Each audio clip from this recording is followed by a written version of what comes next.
Vice President Pence is meeting with top-level congressional staffers alongside DHS Secretary Kirstjen Nielsen and Jared Kushner as this so-called working group is attempting to negotiate an end to the government shutdown, now day 15. Joining us from Irvine, California is Great America PAC Chairman Eric Beach. Eric, great to see you. So we get that the president is okay with this potentially going on for weeks or months or years, but if we're real here, he's got the State of the Union coming up in just 3 weeks. This is his big moment in the sun. How bad is it for the president if the shutdown is still going on when he gives I honestly don't think it's terrible at all, Jillian.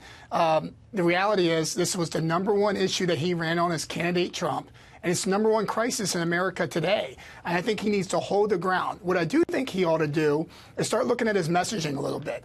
You know, Donald Trump got elected because he railed against a machine. He railed against the ruling class inside of Washington, D.C. So when he stands his ground, don't just make it a Republican versus Democratic issue, but make it more about what Congress has failed to do in the last 30 years, and that is to secure our border. I think if he holds that ground and sets that tone, he'll be all right going through the State of the Union. So a lot of Americans can agree, as you just pointed out, that Congress, is not always so great at doing its job, which is passing legislation. People tend to forget that.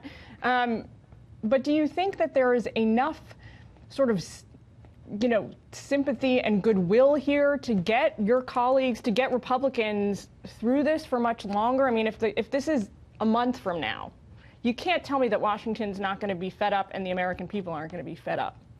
Well, it depends, right? I mean, there are things that Donald Trump can do through the executive order process and even moving funds around. Obama did it when he did climate change in 2013. He reduced emissions by 30% through power plants by executive order. So the president, I believe, simultaneously should look at reallocating funds from the Department of Agriculture, doing some public-private partnerships, and start the process. He understands the American people better than either Republicans or Democrats on the Hill do. And so what he should do is start that process and still continue to negotiate for the other things inside of the budget. And the reality here is, the American people understand that when Democrats and even some Republicans complain about how spending gets done in Washington, D.C., or does the wall work, that there's a hypocrisy there. It's the first time in many years that we've heard leaders on both sides talk about reeling in spending inside of Washington, All right, D.C. so here is, I don't want to only give you the bad stuff. So the good story, I think, for the president this week is the job numbers, right?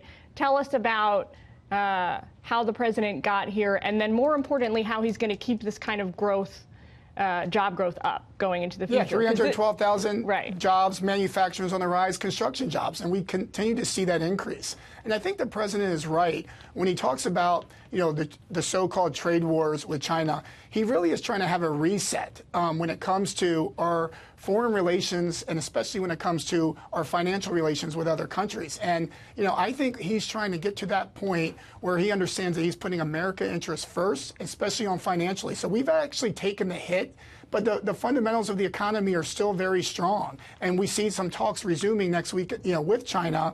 And so I think, again, the president has set that tone when it comes to the markets, and also when it comes to Main Street, that I think others will really jump on. I expect a great 2019 and 20, contrary to the R word in recession that we thought could take place at the end of 18. All right, well, Eric, we have got to leave it there. Thank you for your time today. We will check back in with you soon.